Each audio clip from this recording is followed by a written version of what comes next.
Hace muchos años, cuando comencé a estudiar las emociones negativas, el punto más crítico que descubrí fue que no se puede hacer ningún progreso hacia la salud, la felicidad, el amor y el cumplimiento del potencial mientras se insista en mantener intactas las emociones negativas.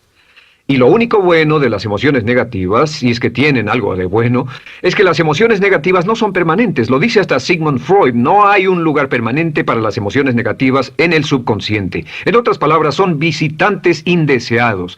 Son hábitos negativos o patrones de respuesta negativos que pueden eliminarse, y el punto inicial para eliminarlos es entender de dónde vinieron y entender cuáles fueron los factores causales, volviendo a la niñez temprana, que desencadenó el desarrollo de las emociones negativas y nos han dado como adultos una predisposición a ser negativos de una u otra forma.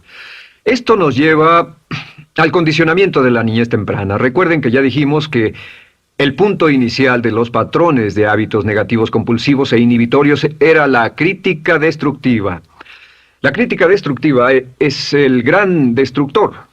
La crítica destructiva destruye a las personas en su interior y las deja caminando en círculos por fuera. Muchas personalidades han sido minadas y destruidas, mucha autoestima ha sido puesta de lado como resultado de la crítica destructiva más que cualquier otra cosa que podamos imaginar. La crítica destructiva es el gran asesino. Ahora, ¿por qué es eso tan malo? Sabemos que los niños en sus primeros años y al ir creciendo tienen una necesidad tremenda de amor y aprobación de sus padres. De hecho, muchos psiquiatras y psicólogos han dicho que la razón número uno de la enfermedad mental en los adultos es el retiro de amor o el amor no expresado. Sabemos que cualquier persona con prestigio, una persona que es importante para un niño, tiene un impacto enorme en ese niño, y los niños hasta la edad de 6 años tienen muy poca habilidad para discriminar entre una crítica válida y una crítica inválida. Lo que esto significa es que todo lo que diga un padre o un pariente mayor o una persona mayor, cualquier cosa que diga una persona de prestigio o una persona importante para un niño es aceptada como cierta. Es aceptada como una representación válida de la realidad. Si una madre dice eres un niño malo, o si un papá dice eres flojo, si alguien dice no eres dependiente, o si alguien dice que somos estúpidos o tontos o feos, el niño no tiene capacidad alguna para discriminar entre lo válido y lo no válido. Ese niño acepta eso como una verdadera representación de la realidad. Va más allá de la mente consciente, va directamente al subconsciente y ahí se queda. Muchos de nosotros como adultos aún estamos viviendo en base a la información negativa que recibimos cuando éramos niños. Y después como adultos, ¿qué decimos? Pues decimos así es como soy, o siempre he sido así, o algunas personas dirán, pues es de familia, tu padre era así, los hijos son así, tu madre era así, etc. ¿De dónde viene? Nada de estas cosas es de familia. Por ejemplo, cuando estaba creciendo, mis padres habían sufrido la depresión y la depresión les produjo un impacto enorme. Y cuando hablábamos de comprar algo, lo recuerdo muy bien, mis padres se ponían muy tensos y decían, no podemos pagarlo, no podemos pagarlo, no podemos pagarlo, no podemos pagarlo. Tenían una mentalidad de carencia, esta mentalidad de no podemos pagarlo toda su vida.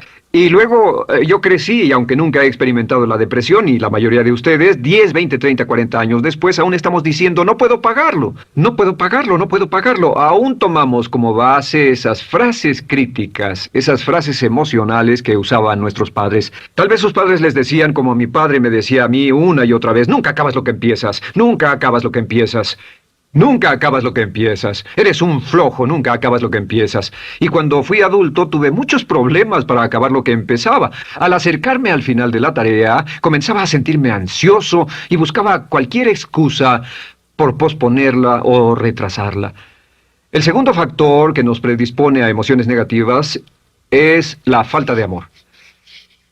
Sabemos que las personalidades de los niños se desarrollan al grado en que reciben una alta calidad y una alta cantidad de amor de sus padres. Existe una relación de 1 a 1 entre la cantidad de amor, la calidad de amor y una personalidad sana. Ese amor negado o la privación de amor es la causa clave de la infelicidad, la negatividad y la enfermedad mental en los adultos. Para que un niño se sienta realmente amado, el niño debe tener padres con buenos conceptos, y la mayoría de nosotros tuvimos padres que fueron víctimas de sus padres, que a su vez fueron víctimas de sus padres. Un escritor famoso dice que todo el mundo es víctima de una víctima. Todos son víctimas de víctimas. Nuestros padres quisieron criarnos de la mejor forma posible, pero ellos mismos fueron víctimas de víctimas. Y para que un niño se sienta realmente amado, deben existir tres condiciones. La condición número uno es: los padres deben amarse a sí mismos. Los padres deben amarse a sí mismos. Recuerden, nunca le podrán dar más amor a otros que el que sienten por sí mismos. Si no se aman a sí mismos, no pueden amar a sus hijos. Si tienen un poco de amor por sí mismos, deben difundirlo en sus hijos. Si tienen poco amor por sí mismos y es absorbido por sus esposos, entonces, a veces, aunque deseen amar a sus hijos, no tienen amor que darles. Sus padres querían amarlos y en muchos casos no tenían amor para darles. Y eso es porque nunca lo recibieron cuando crecieron. El segundo requisito es: los padres deben amarse mutuamente. Para que un niño crezca sintiendo confianza en sí mismo, crezca sintiéndose amado, a salvo y seguro, debe crecer en un ambiente donde los padres se amen. No hay nada que le dé más temor a un niño que crecer en un hogar donde los padres peleen entre sí, donde los padres no se amen, donde haya dificultades, porque el niño siempre tiene una tendencia, primero que nada, ser una víctima, pues al niño se le grita y se le vocifera, y entonces cree que la razón por la que mamá y papá pelean es su culpa. Ahora, una investigación interesante: como hay muchas familias de un solo padre, la investigación interesante muestra que cuando uno de los padres se va como resultado de una separación o un divorcio, los niños que quedan invariablemente están convencidos de que la razón por la que el otro padre se fue se debió a algo que él hizo. Y es importante que si un matrimonio o una relación va a terminar y uno se va a ir, que el padre que se quede les diga a los niños una y otra vez que la razón por la que la relación no funcionó no tuvo nada que ver con ellos. Solo tuvo que ver conmigo y con papá, conmigo y con mamá. No tiene nada que ver con el niño. El niño necesita oírlo muchas veces antes de que se sienta confiado y seguro. Y por supuesto, siempre es mejor que un niño sea criado por un padre que lo ama que por dos padres que no se aman. Una tercera condición que debe cumplirse si no quiere que exista la falta de amor es que los padres deben amar al niño. Los padres deben amar al niño. Bueno, esto parece muy obvio y muy lógico. La verdad es que, y esto es lo más difícil para usted y para mí como adultos, que ni siquiera lo pensamos, que es posible que nuestros padres no nos quisieron. No porque no lo intentaran, querían amarnos y tenían la intención de hacerlo, desde luego, etcétera, etcétera, pero simplemente como tenían conflictos mutuos y problemas sin resolver con sus padres, y sufrieron la guerra y la depresión, tenían que hacer carrera y otras responsabilidades, nunca lo lograron totalmente. ¿Entienden? Esa fue la dificultad. Lo deseaban, pero nunca lo lograron. La única forma en que puede amarse a un niño es pasando una gran cantidad y calidad de tiempo con el niño. Tiempo en gran cantidad y calidad con el niño. 10 minutos al día no bastan. Los niños se consideran valiosos según el grado en que las personas más importantes en su vida pasen tiempo con ellos. Si las personas más importantes en su vida, sus padres, solo pasan poco tiempo con ellos, los niños concluyen que la razón para ello es que tienen muchos defectos, que hay algo esencialmente malo en ellos y que por eso sus padres no pasan más tiempo con ellos. Los niños no piensan con la razón, lo hacen en forma emocional. Solo piensan: mi padre está aquí, me ama, y si no pasa tiempo conmigo, él o ella no me aman. Y si cualquiera de esas tres condiciones existió o más cuando estaba creciendo, los padres no se amaban a sí mismos o no se amaban mutuamente, o tal vez no lo amaban porque nunca lo lograron, aunque querían, entonces usted debe haber crecido en conjunción con la crítica destructiva que se llama culpa. ¿Y qué es la culpa? Pues simplemente la culpa es un sentimiento de no valer mucho. ¿De dónde sacamos este sentimiento? Lo obtenemos cuando continuamente gente importante nos critica en nuestra vida y simultáneamente no nos dan el amor que necesitamos. Sentimos que no valemos mucho o que no valemos nada. Y un sentimiento de culpa nos lleva a un sentimiento de falta de mérito, falta de valor y culpa. Y esa culpa, ese sentimiento de falta de mérito, es el mayor problema del siglo XX, la principal fuente de enfermedad mental. Es la fuente principal de los problemas en las relaciones, la fuente principal de enfermedad psicosomática, la fuente principal de la mayoría de los problemas que afectan a nuestra sociedad. Es el profundo sentimiento de culpa y falta de mérito que se expresa o se esconde en los pensamientos o en la actitud: no valgo suficiente, no valgo suficiente. No valgo suficiente. Ya hablamos de la autoestima y de lo importante que es. La autoestima significa me quiero mucho, me quiero mucho, me quiero mucho, me quiero mucho. Las personas que han sido criadas con críticas destructivas durante su vida no solo no se agradan a sí mismas, no sienten que sean lo bastante buenas para nadie, y en muchos casos están llenos de odio por sí mismos. Se odian a sí mismos, se autocondenan o se detestan. Y verán que esto sale en sus conversaciones y sale en sus relaciones con otras personas. Las personas que no se quieren a sí mismas, aunque quieran tener buenas relaciones, simplemente no son capaces de ello. Las personas que piensan que no son buenas para nada siempre lo hacen aflorar, siempre será un problema. Ahora, ¿cuál es la razón principal de la culpa? ¿De dónde viene la culpa? La culpa viene de 3 fuentes negativas: padres negativos, influencias negativas o religión negativa. Una de las 3. Cualquiera de estas 3 usa la culpa. De la culpa se valen y aprovechan, en especial los padres y las organizaciones religiosas, por 2 razones. Una es el castigo. La culpa se usa para castigarnos. Cuando estamos creciendo, el castigar es la forma más fácil de hacer que uno se sienta mal. Nuestros padres nos hacen sentir mal castigándonos físicamente o sermoneándonos o regañándonos. Y el castigo es una forma muy eficaz de irnos conformando o de conseguir que hagamos lo que los demás quieren. La segunda razón por la que se usa la culpa cuando se practica en forma consciente, y algunas organizaciones la practican así, es para tener más control emocional en especial, porque se puede controlar a una persona emocionalmente con culpa y manipular su comportamiento. Hay muchas organizaciones que usan la culpa como una herramienta de control y manipulación. Si puede controlar a las personas con suficiente fuerza y en forma emocional, puede conseguir su dinero, puede conseguir su tiempo, puede conseguir su compromiso, demandar sus recursos, etc. Muchas organizaciones usan la culpa para aplicar un castigo. Muchas organizaciones de caridad que se anuncian por televisión, en especial las de causas benéficas que involucran a niños o a personas incapacitadas, usan un sentimiento de culpa. A usted le va tan bien que debe sentirse culpable por estas personas que sufren. O envíenos algo de dinero y eso se encargará de su culpa por un momento hasta que lo incluyamos en nuestra lista de correo, etcétera. Y la culpa es un estándar. ¿Por qué se usa tan comúnmente? Pues primero que nada porque casi todos nosotros la tenemos en mayor o menor grado. Y número 2, es fácil. La culpa es fácil. ¿Por qué nuestros padres la usan con nosotros? ¿Por qué nuestras madres la usan con nosotros? Nuestras madres pueden controlarnos con la culpa en un cuarto repleto. Nuestra madre puede controlarnos a miles de kilómetros por teléfono. Los padres usan la culpa en sus hijos porque sus padres usaban la culpa en ellos y así sucesivamente. Es lo más fácil. No existe un esfuerzo físico. Puede hacerse con una mirada o de reojo o una palabra. Ya sabe que las personas siempre buscan lo más fácil. Esté alerta. Ustedes han sido criados en un ambiente donde se les ha hecho sentir culpa y casi todos lo vivimos. Debemos entender que la culpa es como una letrina o bacterias emocionales negativas que se colocan en la raíz de su psique o su subconsciente y activan todas las demás emociones negativas: furia, odio, envidia, resentimiento, frustración y duda, temor, etcétera. Las crea y las activa a todas. Y la forma para, en realidad, deshacerse del centro es exorcizarlo, extirparlo. Y es lo que vamos a hacer el resto de esta sesión. Primero, ¿cómo podemos saber si nos criaron con sentimientos de culpa? Bien, a esto le llamamos la manifestación adulta de la culpa.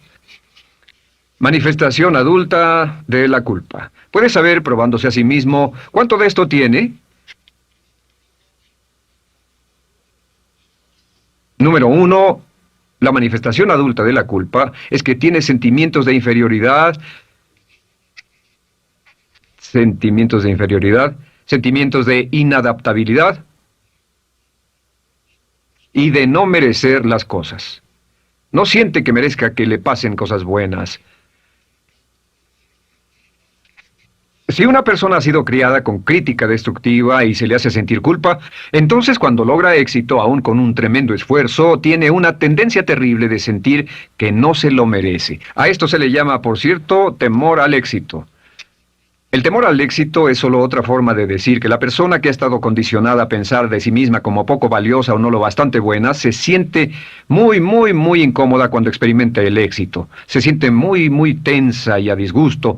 Realmente si sienten demasiada tensión, comienzan a aspirar cocaína, a beber demasiado alcohol, se enredarán en comportamientos autodestructivos, tendrán una sensación tremenda de ansiedad, como si alguien fuera a descubrir algo de ellos. Hay un libro en la librería que dice, si me está yendo también, ¿por qué me siento como un impostor?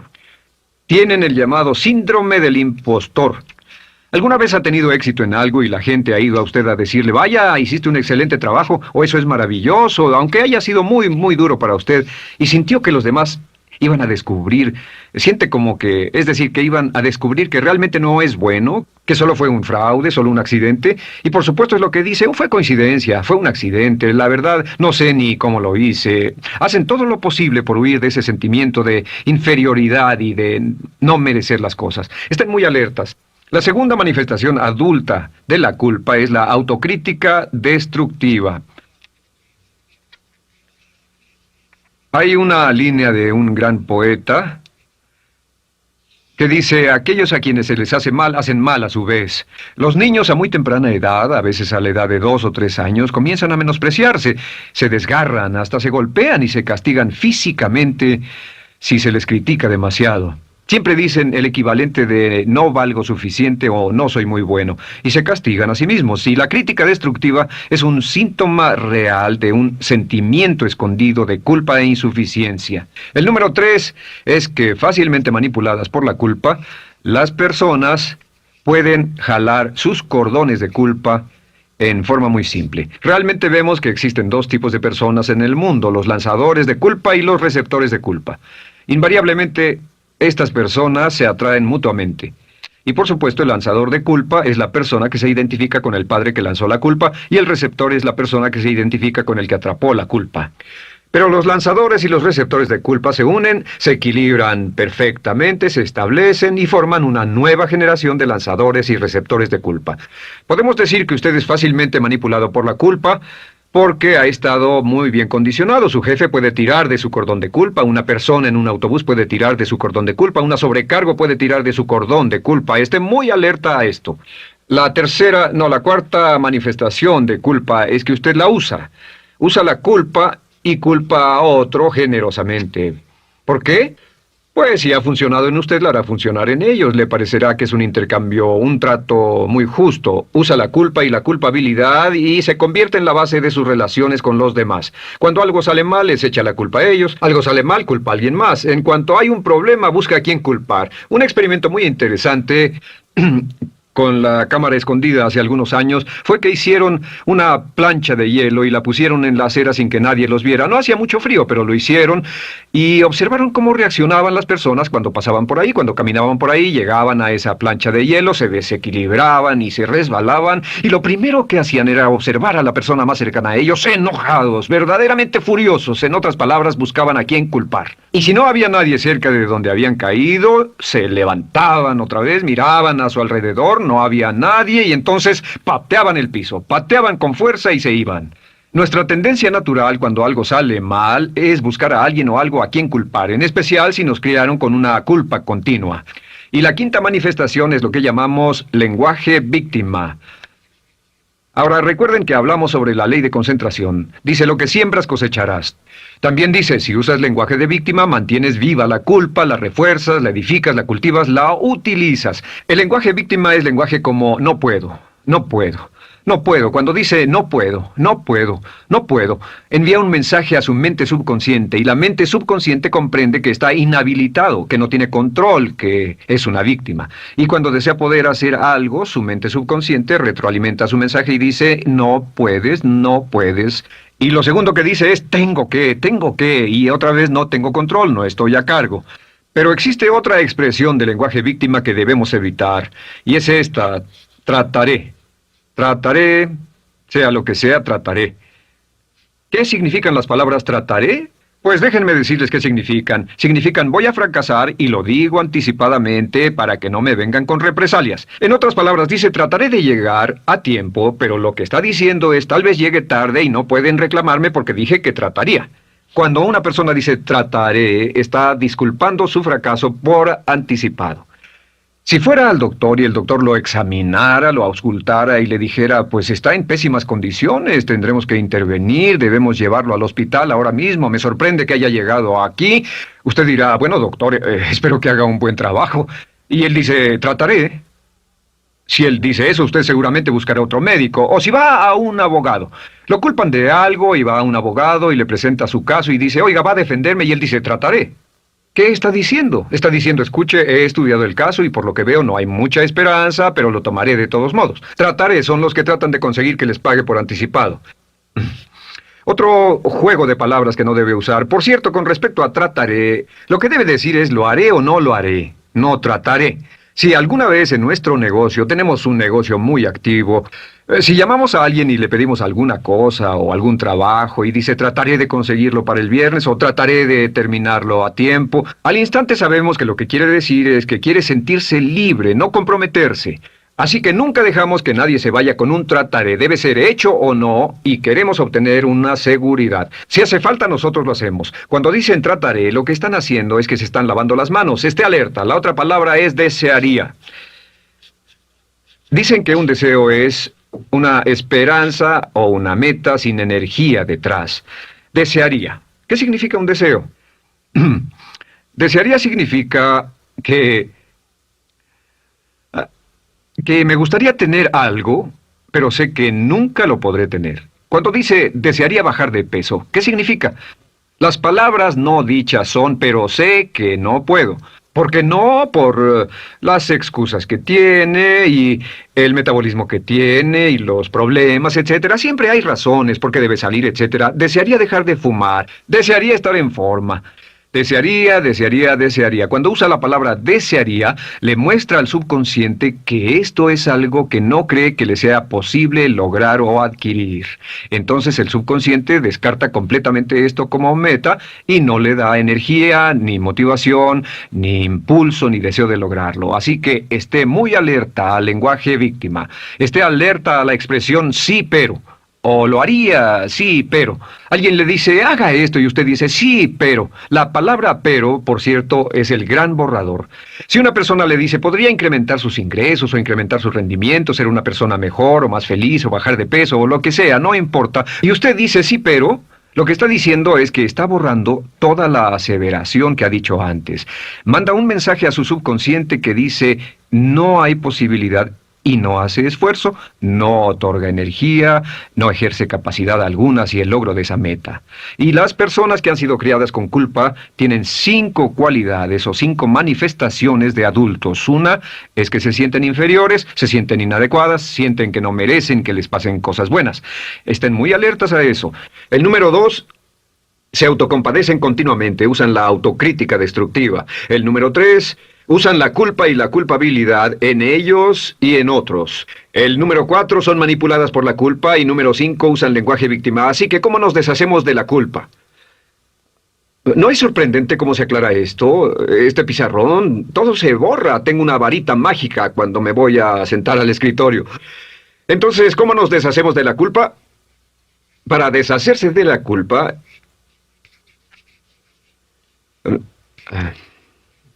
este es el proceso. Tiene algunos pasos importantes. Número 1, el primero de la lista, elimine la autocrítica. Elimine la crítica autodestructiva. En otras palabras, nunca diga nada destructivamente crítico de usted mismo. No lo diga. Esta es la regla básica. El subconsciente acepta lo que diga usted como cierto, como un mandato. Así que no diga nada de sí mismo que no desee sinceramente que sea cierto. No diga estoy cansado, estoy gordo. No diga no puedo o debo. No diga nada a menos que quiera que sea cierto. Las palabras que van después de la palabra yo son las palabras que su subconsciente registra como mandatos, excepto cuando dice yo desearía o lo intentaré. Así que elimine la crítica destructiva. Siempre hable en términos positivos sobre usted. Me gusta mi persona, puedo hacerlo, lo haré, escogí hacerlo, pero nunca diga no, no puedo. Número 2 es no dejarse manejar por la culpa. Rehúse ser manejado por la culpa. Porque cada vez que le permita a alguien que lo manipule por la culpa, ¿sabe qué pasa? Refuerza y hace más poderoso el efecto de la influencia de la culpa en su vida. Cuando yo crecí, debo decir que yo crecí en una familia que estaba muy influenciada por la religión negativa. Realmente mi madre, Dios la bendiga, tenía un cinturón negro en el pecado e hizo un trabajo verdaderamente soberbio en ello. Y yo tardé en sobreponerme. Cuando me casé con Bárbara, ella también venía del mismo tipo de familia y recapacitamos. Hay una hermosa respuesta cuando uno de los dos caía de nuevo en los viejos patrones. Decía, no tratas de hacerme sentir culpable, ¿o sí? No tratas de hacerme sentir culpable, ¿o sí? Solo diga, no tratas de hacerme sentir culpable, ¿o sí? Y no deje que las personas lo manipulen usando la culpa. El número 3, no use la culpa o la culpabilidad y anuncie que no va a usarla. No la use en otras personas y permita que sus hijos o su cónyuge digan lo mismo. No tratas de hacerme sentir culpable, ¿o sí? Repítalo una y otra vez. Y si la otra persona le dice eso es lo que trato, contéstele no va a funcionar. Y no funcionará. Es que la culpa solo funciona mientras usted no sepa que está siendo usada en usted. El número 4 es lo que llamamos la ley del perdón. Es la más importante de todas. Realmente es el centro, es el meollo de toda esta sesión. La ley del perdón simplemente dice que usted está sano mentalmente hasta el grado en que pueda perdonar libremente y olvidar las ofensas. Que su habilidad para perdonar a los demás es la clave que determina su felicidad y su éxito en la vida. Su habilidad para perdonar a los demás es la única forma de eliminar la culpa. Su disponibilidad para perdonar a los demás y olvidar ofensas es el determinante más importante de si usted está o no totalmente integrado y es un adulto que funciona como ser humano. Porque la tendencia de culpar y de guardar rencores es una tendencia patológica infantil que la poseen todas las personas que están enfermas mentalmente. La habilidad para olvidar, para perdonar libremente, es la marca del ser humano realmente iluminado. Ahora, acepte eso como real. Hay 4 personas a las que debe perdonar. Número 1, perdone a sus padres. Perdone a sus padres por todo lo que le hayan hecho para herirlo. La mayoría de nuestras investigaciones muestran que casi todos nuestros problemas como adultos se remontan a no estar dispuestos o no poder perdonar a nuestros padres por algo que hicieron que nos hirió. Perdónelos un 100%, escríbales, llámeles por teléfono, dígales, o cuando menos perdónelos en su corazón, pero perdone a sus padres. Número 2, perdone a los otros. Perdone a todos los demás. Perdone a todos los que lo hayan herido de algún modo, por cualquier cosa, y déjelo así. Ahora, hay muchos que dicen no puedo perdonar a esa persona por lo terrible que me hizo, pero recuerde esto, el perdón es perfectamente egoísta. El perdón no tiene nada que ver con la otra persona, solo tiene que ver con su paz mental y con su propia integridad mental. Número 3, perdónese a sí mismo. Perdónese por todas las cosas débiles, tontas, insensatas y estúpidas que haya hecho, porque todas las personas han hecho cosas tontas, insensatas, estúpidas y ridículas, pero perdónese en un 100%. Y finalmente, la última parte de esto, si ha hecho algo que hirió a alguna persona, vaya a disculparse.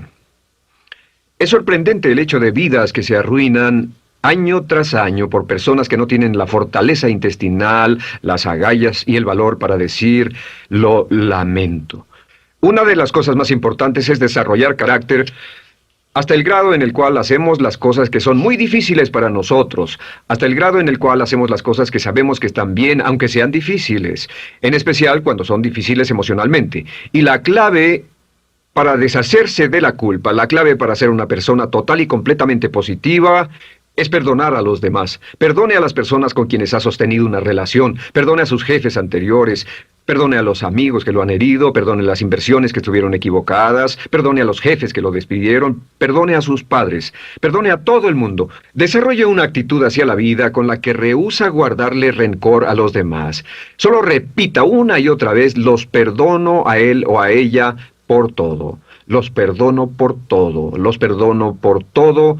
Y eso es todo. La clave para librarse de las emociones negativas es rehusarse totalmente a continuar con cualquier situación negativa. No olvide que es un acto muy egoísta y será tan egoísta como usted quiera. El acto del perdón lo libera y libera a la otra persona y le garantiza que se moverá rápidamente hacia el cumplimiento de su potencial. Para tener éxito, una mujer debe ser mejor en su trabajo que un hombre. Golda